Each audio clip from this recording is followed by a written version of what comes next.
Welcome back, another video, another day. I'm here with my aunt, my Tita Joji. We are about to do the Taste of Royale. Is it? Yeah. I think it's Sip Tour Brunch. No, it's Taste of Royale. Oh, okay, maybe we're doing that one. Anyways, we're doing a tour. I'll make sure I put the title correctly. Basically, what's gonna happen is that we're gonna be touring the area where the kitchen is. After that, they're going to give us a special lunch that is like an appetizer from one restaurant, another course from another specialty restaurant, and I think it's cheesecake for dessert. Tip, if you want to do this tour, book it through the main dining. Your server will probably ask you. It's much cheaper than booking it on the app. The tour began in the main dining room, which spans 3 levels, each with its own dedicated kitchen. From there, we were guided to the back of the house to explore the kitchen area. The bar features a mirror design with identical left and right sides. This is where beverages are prepared and served to guests. All ice and water are sourced from this area at the back. Plates, covers, separate metals, bones and lobster shells. Our tour guide explained the waste sorting process. Leftovers, bones, and shells each have their own bins. Leftovers are ground up and thrown overboard for the fish.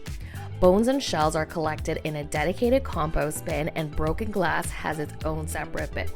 Staff wash their hands up to 100 times per shift, with a dedicated worker at the wash station ensuring compliance.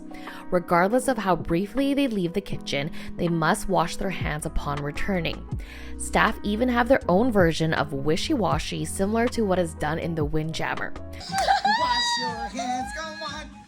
Let's eat, wash your hands, come on. Yes, let's washy. Next, on the right side, appetizers are stored on warm trolleys. Staff open the doors to grab the needed appetizers and place a warmer cover on top. Salads are labeled with their various options. Now, welcome to the glorious main kitchen. During dinner service, multiple stations operate in a highly organized assembly line, with each staff member dedicated to a specific part of the dish. Visual guides on the board display meal details, portion sizes, and plating instructions. This standardized process is why accommodating requests for extra small portions can be challenging.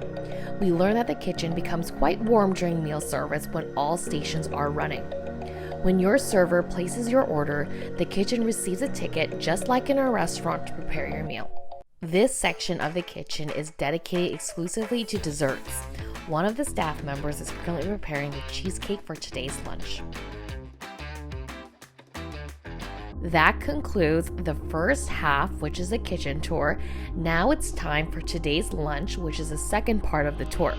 First, we'll stop by the drink station where they offer a spritzer or a non-alcoholic beverage. Just finished our tour in the kitchen area. Now we have this non-alcoholic mocktail drink. Gigi has her alcoholic drink, and now we're just waiting for our table to do the Taste of Royale and have a great lunch. So this spritzer, do we even know what's in it? No. No, but it's free. I know there's vodka in it. Oh, there we go. There is an appetizer plate to share between 2 people and a serving of garlic bread. While the appetizer plate was quite small for 2, the garlic bread was a good size and delicious. The first course is from Wonderland, a citrus-seared tuna tartare with wasabi tobiko, yuzu mayonnaise, and a phyllo parmesan cracker. Since I don't eat raw fish or spicy wasabi, I opted for a second serving of the appetizer plate instead. The second course is from Giovanni's Table, a mascarpone cheese risotto with crab meat. This was delicious but incredibly filling, and believe it or not, this is not even the main meal.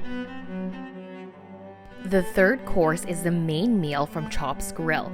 It's a filet mignon and spicy jumbo shrimp with grilled asparagus and mashed potatoes. I'm not a big steak person, so this wasn't my favorite meal. I preferred the risotto, but I did like the shrimp. The fourth course is the dessert from 150 Central Park. It's a fried cheesecake with Nutella, whipped cream, and caramelized popcorn.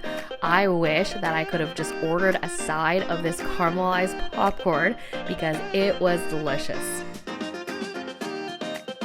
We just finished lunch. It was delicious. I would say though that my favorite was the dessert because it was a fried cheesecake, so that was really good. I thought overall, like, it was pretty good. Trying to taste all of the different meals from specialty restaurants. I enjoyed the tour the most. Would I come back on this one?